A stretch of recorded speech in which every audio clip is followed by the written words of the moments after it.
The Chennai shopping mall శ్రావణ సంబరం KG sale nakshi jewellery Mela flat 50% of.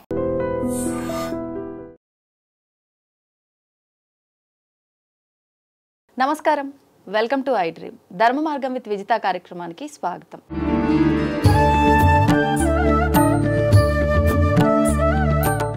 ప్రస్తుతం మనతో పాటు ఉన్నారు శ్రీ శ్రీ శ్రీ ఆనంద శివకామేశ్వరి ఆశ్రమ వ్యవస్థాపకులు శివకామేశ్వరి ఆనందమయ్య అమ్మగారు. ఇప్పుడు వారితో మాట్లాడి మరిన్ని విషయాలు తెలుసుకునే ప్రయత్నం చేద్దాం. నమస్కారం అమ్మా. శ్రీమాత్రే నమః. ఇప్పుడు ఈ వాయనం ఇచ్చే దాంట్లో కూడా రకరకాల వస్తువులు యాడ్ చేస్తున్నారు కదమ్మా. అసలు నిజంగా పద్ధతి ప్రకారంగా, శాస్త్ర ప్రకారంగా వాయనంలో ఇంక్లూడ్ చేయాల్సిన వస్తువులు ఏంటి? శనగలు చాలా శ్రేష్టం. మళ్ళీ కొంతమందికి అనుమానం వస్తుందండి, శనగలంటే గురుగ్రహానికి సంబంధించినవి చేత్తో ఇవ్వచ్చా లేదా? ఇదంతా అంటే పూర్వం ఇవన్నీ ఎక్కడొచ్చాయమ్మా? లేవు. ఈ ఆలోచనలు శనగలు ఇవ్వాలంటే ఇచ్చేవారు అంతే. అంటే చాలా కన్ఫ్యూజన్ లో ఉంటున్నాం మనం. ఇచ్చేవారు ఆలోచిస్తున్నారు, తీసుకునే వాళ్ళు కూడా వాళ్ళ ఏదో దోష పరిహారంకి ఇస్తున్నారు అన్నట్టుగా ఆలోచిస్తున్నారు. కాదమ్మా, అందుకే ఏం చేస్తారు, మొలకొత్తడానికి రెడీగా ఉన్నటువంటి శనగల్ని ఇస్తారు. అంటే నీ వంశం వృద్ధి అవుతుంది, నువ్వు ఈ శనగలు పుచ్చుకున్న వాళ్ళకి ఇచ్చిన వాళ్ళకి కూడా ఈ శనగలు తీసుకోవడం వల్ల కానీ ఇవ్వడం కానీ వంశాభివృద్ధి జరుగుతుంది. అందుకే ప్రత్యేకించి శనగలు ఎందుకు ఇస్తారు అంటే మొలకెత్తడానికి రెడీగా ఉంటాయి నానబోసిన వెంటనే. తర్వాత ఒక చనిమిడి, ఈ చలివిడి బెల్లంతో చేసింది కానీ కొంతమంది పంచదారతో చేసింది కానీ వేడి చనివిని కాకుండా పచ్చి చలివిడి ఇస్తారు. బియ్యం అప్పటికప్పుడు నానబోసి అదే రోజు చేసి కొబ్బరి వేసి చేసిస్తారు. ఎందుకు అంటే బియ్యము చంద్రగ్రహానికి సంబంధించింది. చంద్రమా మనసో జాతః, మన మనఃకారకుడు చంద్రుడు, మన మనసు మీద ప్రభావాన్ని చూపిస్తాడనమాట. ఇవ్వడం వల్ల చలవ కలుగుతుందని స్త్రీకి చనిమిడి, శనగలు, 3 తమలపాకులు, 2 వక్కలు, 1 పండు ఇవ్వకూడదమ్మా. 2 పండ్లు. ఏ పండైనా 2 పళ్ళు, 1 బత్తాయి అని అంటే 1 కమల ఇట్లా వేయకూడదు. నల్ల గింజ లేనటువంటి పండు ఇచ్చి ఇంతే తాంబూలం. దీనికి ఏం ఖర్చు అవుతుంది? దీనికి మళ్ళీ రిటర్న్ గిఫ్ట్స్ ఎందుకు ఇస్తున్నారు? అసలు వరలక్ష్మి వ్రతంలో రిటర్న్ గిఫ్ట్సే లేవు ఇక్కడ. అంటే మీరన్నట్టు ఇంకా ఆడంబరం, స్తోమత ఉంది. దీనివల్లమ్మా సామాన్యులు పూజ చేసుకోవడానికి మొహమాట పడుతున్నారు. వీళ్ళ ఇంటికి ఎవరైనా తాంబూలం పిలవడానికి కూడా మొహమాట పడుతున్నారమ్మా. అవునవును. ఎందుకంటే వాళ్ళు ఇచ్చారు, మనం ఇవ్వలేదు అనే దీంట్లోనే వాళ్ళు ఉండిపోతారు. వచ్చే వాళ్ళు కూడా ఇవన్నీ ఆలోచించి రావడం మొదలు పెట్టారు. మీకు ఇంకా తెలుసా అమ్మా, బాగా పట్టు చీర కట్టుకుని నగలేసుకొచ్చిన వాళ్ళకి ముందు తాంబూలం ఇస్తారు. హోదా చూస్తున్నారు. అదంతా తప్పు కదా. నేను ఇదే చెప్తున్నాను. ఇంటి పని మనిషిని పిలిచినా ఆ రూపంలో లక్ష్మీదేవి వచ్చిందని భావన చేసి వాళ్ళ కాళ్ళకు పసుపు రాయాలి, బొట్టు పెట్టాలి, గంధం ఇవ్వాలి, తాంబూలం ఇవ్వాలి. అమ్మ, ఇక్కడ కాళ్ళకు పసుపు రాయడము అని అంటే మనకన్నా వయసులో చిన్న వాళ్ళయి, వివాహం అయిన వాళ్ళకి మనం పసుపు రాసి నమస్కారం చేసుకోవచ్చమ్మా. ఇక్కడ ఎందుకే వాయనం ఇచ్చినప్పుడు ఏమడుగుతాము? ఇస్తినమ్మా వాయనం, పుచ్చుకుంటున్నమ్మా వాయనం. ఇచ్చినది ఎవరు? గౌరీదేవి. పుచ్చుకున్నది ఎవరు? లక్ష్మీదేవి. ఇక్కడ మరి వయసుతో సంబంధం ఎక్కడుంది? ఆ వచ్చిన వారిలోనే లక్ష్మీ స్వరూపాన్ని చూసి అది చిన్న పెద్ద లేకపోతే ఇంకేదన్నా నాని అసలు ధనం ఉందా లేదా ఇలాంటి భావనే వద్దమ్మా. అసలు కాళ్ళు పట్టుకుని పసుపు రాసాము అంటే నీ అహంకారాన్ని అమ్మ పాదాల మీద వదిలేస్తున్నాం మనం. అంతే. ఇలా ఎంతమందికి ఇవ్వచ్చమ్మా? అంటే సంఖ్య ఏమైనా చూసుకోవాలా వాయనం ఇవ్వడానికి? కనీసం 5 అమ్మా. 3 లేదా 5 మన వీలును బట్టి. త్రిమూర్తి స్వరూపం, త్రిమాతృకలు లక్ష్మీ, పార్వతి, సరస్వతి. ఇప్పుడు పూజ అయిపోయిన అనంతరం ముందుగా అమ్మవారికి ఇస్తూ ఉంటారు కదా మొదటి వాయనం. అది లెక్క పెట్టుకునే 5 అమ్మవారికి ఇచ్చింది కాకుండా 5. తల్లి ఉంటే తల్లి వాయనం అని ఇస్తూ ఉంటారు కొంతమంది.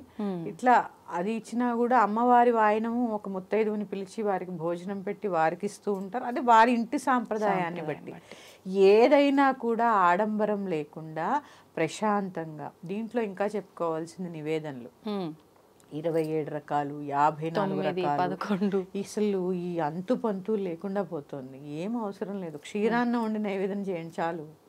అన్నం, పప్పు, కూర ఎలాగా వండుకుంటాం కదా, దానితో పాటు కాస్త పరవాన్నం వండండి. నీళ్లు కలపకుండా పాలతో చేయండి. అలా అంటే పాలవాడు పోసేటప్పుడు నీళ్ళు కలుపుతాడు, అది వాడి కర్మ. మన దగ్గరకు వచ్చిన మనం పాలనే కలపలేదు కదా, వాడి కర్మ. మనం ఏం చేయలేం కలిపితే. మనం మాత్రం పాలనే చేద్దాం. ఇప్పుడు అందుకే లలితా అష్టోత్తరంలో భావన మాత్ర సంతుష్ట హృదయాయ నమః అని ఉంటుంది. ఎందుకు భావనే ముఖ్యం కాబట్టి భావనతోటే ఆవిడ సంతృప్తి చెందుతుందట. అందుకని ఇవన్నీ కూడా ఏంటి, నువ్వు కావాలని చేసుకుంటున్నవి అంతే.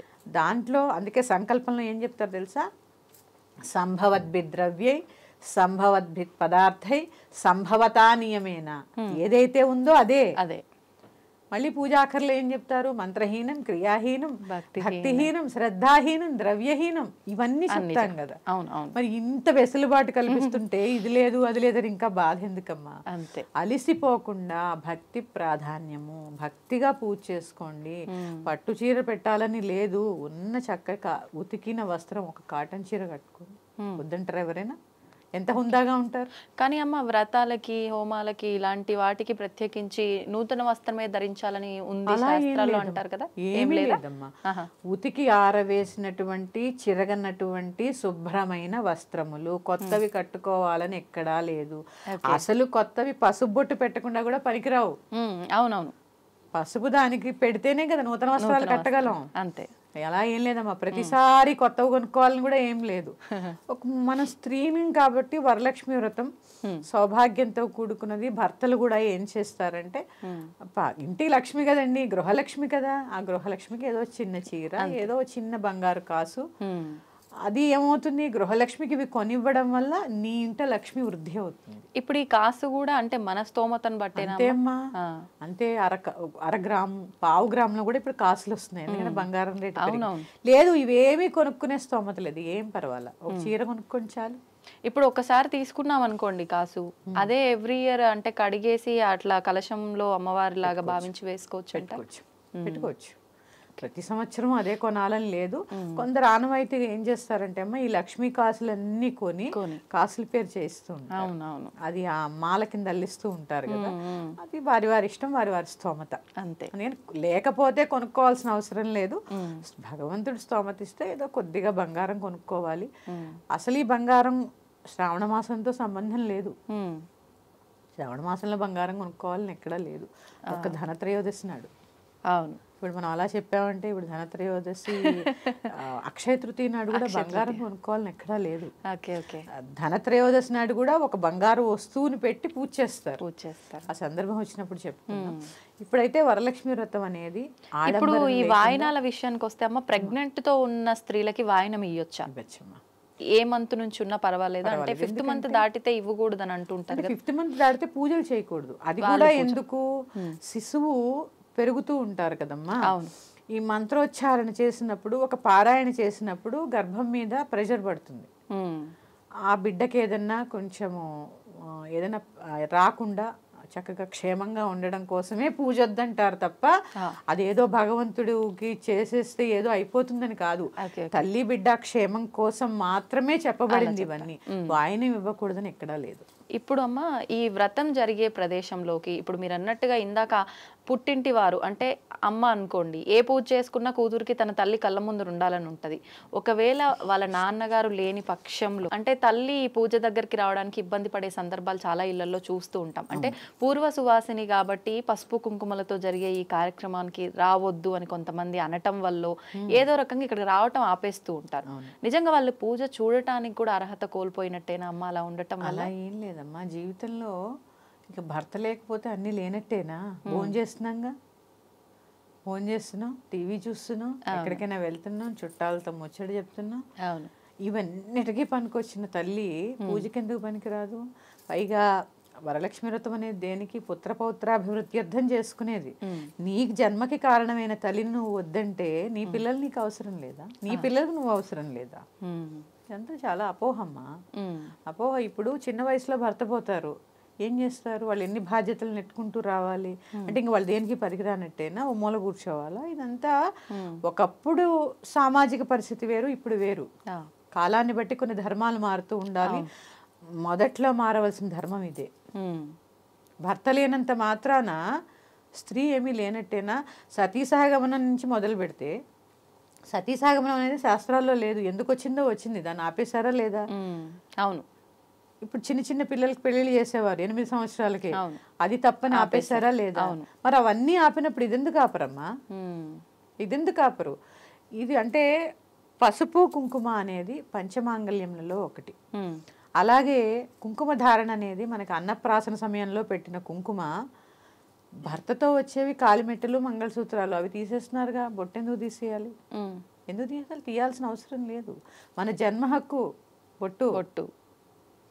కానీ ఇప్పుడు ఇలా మాట్లాడితే అంటే ఏదో మనం మూర్ఖంగా మాట్లాడుతున్నాం అనే భావనతో చూస్తున్నారు కదమ్మా. అది అలా అనుకున్న వాళ్ళు మూర్ఖులు, అలా అనుకున్న వాళ్ళే మూర్ఖులు. ఎందుకంటే కొన్ని విషయాల్లో స్త్రీకి స్త్రీయే శత్రువు. అంతే స్త్రీకి స్త్రీయే ముందు శత్రువు స్త్రీనే. ఎందుకంటే ఇప్పుడు మీరు అడిగారు చూడండి ప్రశ్న, తల్లి రావచ్చా అని. తన జన్మకి కారణమైనటువంటి తల్లి లేకపోతే తను లేదు కదా. అంటే తండ్రి లేకపోతే తల్లి పనికిరాదా? చూడ్డానికి కూడా పనికిరాదా అమ్మ? ఈ సందర్భంగా నేను చెప్తున్నాను, పూర్వ సువాసినులు పూజ కూడా చేసుకోవచ్చు. ఇప్పుడు ఈ వ్రతం చేసుకోవచ్చు అంటున్నారా? వరలక్ష్మి వ్రతం చేసుకోవచ్చు, కాకపోతే కొన్ని ధర్మాలు పాటించవలసిన అవసరం ఉంది. ఏ రకమైన ధర్మాలు? తోరణ బంధనం చేసుకోవడం కానీ, అలాగే దాన్ని ఏమంటారు, తాంబూలము వీళ్ళు చేత్తో ఇస్తే కొంతమంది తీసుకోరు, వాళ్ళనే బొట్టు పెట్టుకుని, ఎందుకంటే పూజ చేసుకున్న తర్వాత వాయనం ఇంటి నుంచి వెళ్ళాలి కాబట్టి వారినే తీసుకోమని చెప్పడం. ఎందుకంటే ఈ వ్రతం అనేది పుత్రపౌత్రాభివృద్ధి చేస్తూ, అలాగే వచ్చే జన్మలో అయినా చక్కగా మాంగళ్యంతో వర్ధిల్లాలి అని చెప్పి అమ్మని కోరుకోవడం.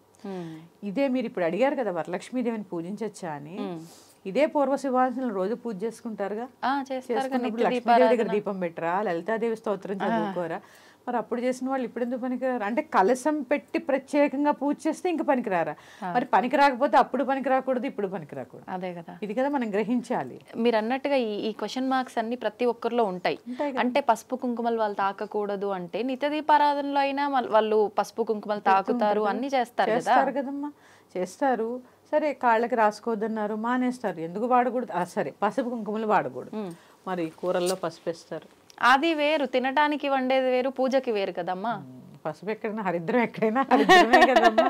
అంటే ఏమవుతుందంటే అమ్మా, మూఢభక్తి మూఢ విశ్వాసాలు ఎక్కువైపోతున్నాయి. ఈ కన్ఫ్యూజన్లోనే ఈ అక్కర్లేని వస్తూ ఉన్నాయి. స్త్రీని గౌరవించడం నేర్చుకోవాలి ముందు. తనకు కష్టం వచ్చినప్పుడు మనం వెన్నుదన్నే కాస్త నిలబడాలి, అంతే తప్ప నువ్వు ఇంకా ఆవిడని చీకట్లోకి తోసేయడం అనేది ఎంతవరకు సమంజసం? చాలా తప్పు. అందుకని అసలు కుంకుమార్చన ఎందుకో తెలిస్తే అప్పుడు మాట్లాడే అర్హత ఉంటుంది. కుంకుమార్చన ఎందుకో తెలియదు, కుంకుమార్చన ఎందుకు అంటే అమ్మవారికి ఇష్టం కాబట్టి కుంకుమార్చన కాదు, అసలు కుంకుమార్చన ఎందుకో తెలుసుకుందాం. ఇలా చెప్పుకుంటూ వెళ్తే అమ్మ చాలా ఉంటాయి. పూర్వ సువాసినులు పూజ చూడకూడదని కానీ, వాళ్ళు అక్కడ ఉండకూడదని కానీ ఇలాంటివి ఏవీ లేవు. తల్లి ఇప్పుడు అంటే అమ్మ మీరు వాళ్ళు వ్రతమైనా చేసుకోవచ్చు, ఆ నియమాలు పాటిస్తూ మరి వాయనం తీసుకోవచ్చా? వాళ్ళు వాయనం ఇచ్చేవాళ్ళు వాళ్ళకి వాయనం ఇవ్వచ్చా?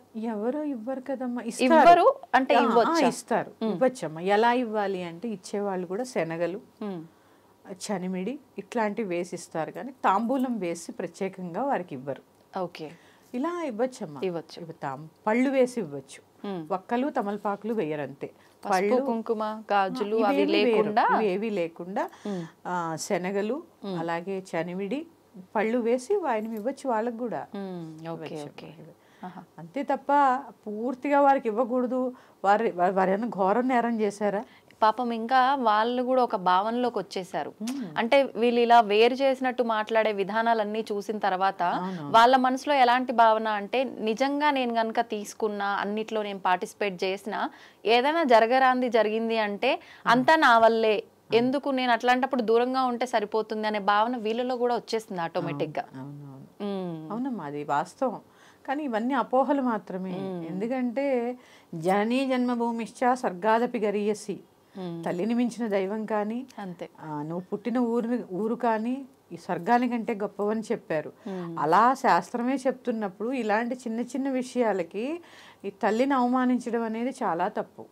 ఎందుకంటే మన జన్మకి కారణమైనటువంటి తల్లి భగవంతుడి కన్నా కూడా ఎక్కువ. నిజంగా పూజ చేస్తే ఇప్పుడు ఆ తల్లి ఆశీర్వాదం తీసుకోండి. నిండు మనసుతో ఆశీర్వదించేది తల్లి ఒక్కతే. వాస్తవం. ఇది గుర్తుపెట్టుకొని మెసలగలిగితే చాలా చాలా మంచిది. ఇవన్నీ కూడా సామాజిక రుగ్మతలమ్మా. అంతే, సామాజిక రుగ్మతలు. అవును. ఇప్పుడు నిత్య పూజలో చేసుకునే పూజ కలశం పెట్టి చేయకూడదా? అక్కడ లక్ష్మీదేవి, ఇక్కడ లక్ష్మీదేవి కదా. అంతే కదా. మారాల్సింది మనుషులు ఉంది. అంతే, మనుషులు మారితే వ్యవస్థ మారుతుంది. అంతే అంతే. ఇవన్నీ అంటే పూజ అనేది మొదలుపెట్టినప్పుడు చూడండి ఎన్ని అనుమానాలు. అవును. ఎందుకు అంటే మనకు ఆ భగవంతుడి పాదాల మీద సరైన దృష్టి లేకపోవడం. ఆ దృష్టి ఎప్పుడైతే ఉంటుందో ఇవన్నీ అసలు మనకు గుర్తురావు. ఎవరు వచ్చారు, ఎవరు వెళ్ళారు, ఎందుకు వచ్చారు. ఎందుకంటే సర్వవేళ సర్వావస్థలు ఎందు నీ మనస్సు ఆ పాదాలపై నిమగ్నమై ఉంటుంది. ఇవన్నీ లేకపోవడం వల్ల అంటే భక్తిలో ఇవన్నీ భయం అనేది నింపుతూ వస్తున్నాం స్లోగా. ఏమవుతుంది, భక్తి అనేది సైడ్ ట్రాక్ వెళ్ళిపోయి భయము అనేది మహావృక్షంలా అయిపోతుంది. భయము, వీళ్ళేమనుకుంటారో వాళ్ళేమనుకుంటారో అనే ఆలోచనలు. అవునమ్మా, ఇవన్నీ కూడా నేను చూస్తూ ఉంటాను. కొంతమంది కొన్ని వర్గాల వాళ్ళు వచ్చారనుకోండి, వాళ్ళకి కనీసం కూర్చోడానికి కుర్చీ వేరు. మరి నువ్వు అలాంటి వాడు పేరంటానికి ఎందుకు పిలవాలి? అంతే కదా. తాంబూలం తీసుకోవడానికి రా అని ఎందుకు చెప్పాలి? ఉంటుంది ఏదో మనసులో ఫీలింగ్, అంటే పక్కన వాళ్ళని ఒక రకంగా వాళ్ళని ఒక రకంగా చూస్తున్నట్టు తెలిసిపోతుంది అక్కడ. ఇప్పుడు భగవంతుడికి ఎక్కడమ్మా తేడా? అందుకే జంతువుల్లో కూడా ఆ భగవంతుడిని చూడండి. మనం సర్పాలకు పూజ చేస్తాం, సింహవాహనం అమ్మవారు, నందికి పూజ చేస్తాం. నంది అంటే ఎద్దు, ఎద్దుకు పూజ చేస్తాం, నందీశ్వరుడిని కొలుస్తాం. అవును, ఇట్లా చూసుకుంటూ వెళితే నెమలిని కొలుస్తాం. ఇవన్నీ చూసుకుంటూ వెళ్తే ఏంటి మనకు అవగాహన రావాల్సింది ఏంటి అంటే 86 లక్షల జీవరాశుల్లో కూడా ఉన్నది చైతన్య స్వరూపమైన భగవంతుడే, పరమాత్మే అంతే అని చెప్పడానికే ఉదాహరణలు ఈ పూజలు. అందుకే అసలు భక్తి అనే కోణాన్ని మనం ఎలా చూడగలిగితే భగవంతుడు అలా కనిపిస్తాడు. అంతే. వరలక్ష్మి వ్రతం అనేది ముందు నేను చెప్పేది ఏంటంటే నిరాడంబరంగా, భక్తిగా, శ్రద్ధగా, సంతోషంగా. అవును. ఇంకా ఆ రోజు వాదులాడుకోవడం కానీ కొట్లాడుకోవడం కానీ దీనివల్ల పని పెంచుకుంటారమ్మా. ఇక్కడ ఏమవుతుందంటే ఎన్ని రకాల వంటలు చేసినప్పుడు పని పెరిగిపోయి స్ట్రెస్ పెరుగుతుంది కదా. ఏమవుతుంది, అరుపులే అరిచేస్తుంటాం. వాళ్ళు వచ్చేస్తారు, వీళ్ళు వచ్చేస్తారు, అది సర్దుకోలేదు, ఇంకా పని అవ్వలేదు, ఇంకా పూజ స్టార్ట్ అవ్వలేదు అనుకుంటూ ఉంటాం. అందుకని దాన్ని ఎలా చేయాలో అలా చేసినప్పుడు ఇవన్నీ ఉండవు. అంతే. ఎలా చేసి అప్పుడే పరిపూర్ణమైనటువంటి భగవంతుడి అనుగ్రహం లభిస్తుంది. మరి యొక్క అంశంతో మీ ముందుకు వస్తాను. శ్రీమాత్రే నమః. స్వస్తి. ధన్యవాదాలు. తవ్వుతున్న శివలింగం సరే దాన్ని అట్లా కప్పేసేయండి, చూపించదండి. Krishna is there. మూర్తి పూజ కాదు, సాక్షాత్ బ్రజేంద్ర నందన భగవాన్ ఉన్నారు మూర్తిలో. ఏమీ ఆశించకుండా ఆరాధించే వాళ్ళు కూడా ఉన్నారా ప్రభుజీ? నిజమైన భక్తి అంటే మనకు తెలియదు కాబట్టి